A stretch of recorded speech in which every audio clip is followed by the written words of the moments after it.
લગ્નની તૈયારી થાય, લગ્નની તૈયારી થતી હોય, દીકરીના લગ્નની તૈયારી થઈ ત્યારે પછી એક કવિ બહુ સરસ એક રચના લખી છે કે કાલે જે બોલતી કાલે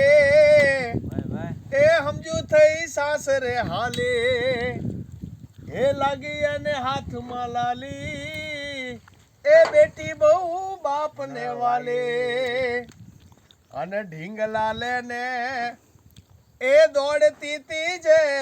અને આજ ઊભી અણડોલ એ ઢીંગલા ઢીંગલી રમતી હતી નાનપણમાં, આજ ઊભી અણડોલ. દીકરી મોટી થઈ ગઈ છે, હવે એમ કહેવાય કે દીકરી સાસરે વળાવવાની તૈયારી થઈ જાય છે કે ઢીંગલા લેને એ જી દોડતી તી જે અને આજ ઊભી અણડોલ અને માંડવે આવી મોન બની જો હે બેન દીએ નહીં બોલ ઠાકર નહીં વાત ઠાલે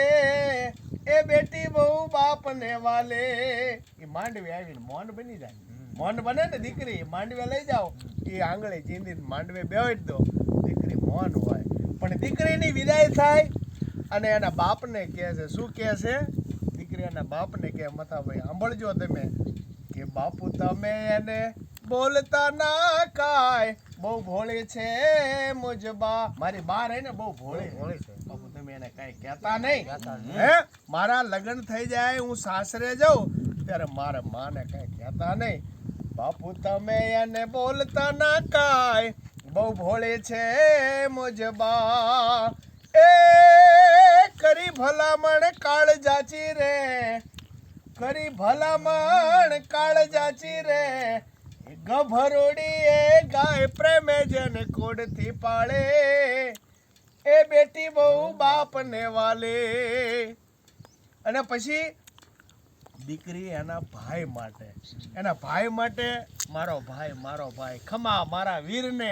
એ એના બેન એના ભાઈને કહેતી હોય ત્યારે એક ભલામણ બહુ સરસ કવિએ લખી અંદર કે ગામ કાજે આજે ગામને ભાંડે અરે ભાઈ કાજે આજે ગામને ભાંડે અને માતનો ખાતે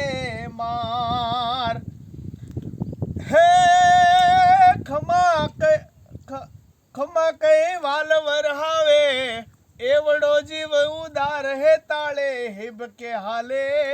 બેટી બહુ બાપને વાલે. પછી દીકરીની વિદાય થાય એટલે વિદાય થાય એના બાપને કે વિદાય થાય એટલે એના બાપને કે જાવ છું ત્યાં તો દીકરી વિદાય થઈને જાય ને ત્યારે કે જાવ છું ત્યાં તો કાળજુ કંપે અને મનમાં મા બાપ મુંજાય અને હાચવજો ત્યાં શેરડો પડતો.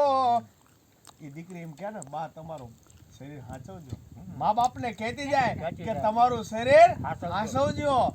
એ હાચવજો ત્યાં શેરડો પડતો હે હાચવજો ત્યાં શેરડો પડતો પછી જીવડો બારો જાય ખાવા થાય ખોરડું ખાલે બેટી બહુ બાપને વાલે. અને છેલ્લે કવિ બહુ સરસ કડી લખે કે દીકરી નહીં છે આ દીકરો મારો અને જીવ છે જો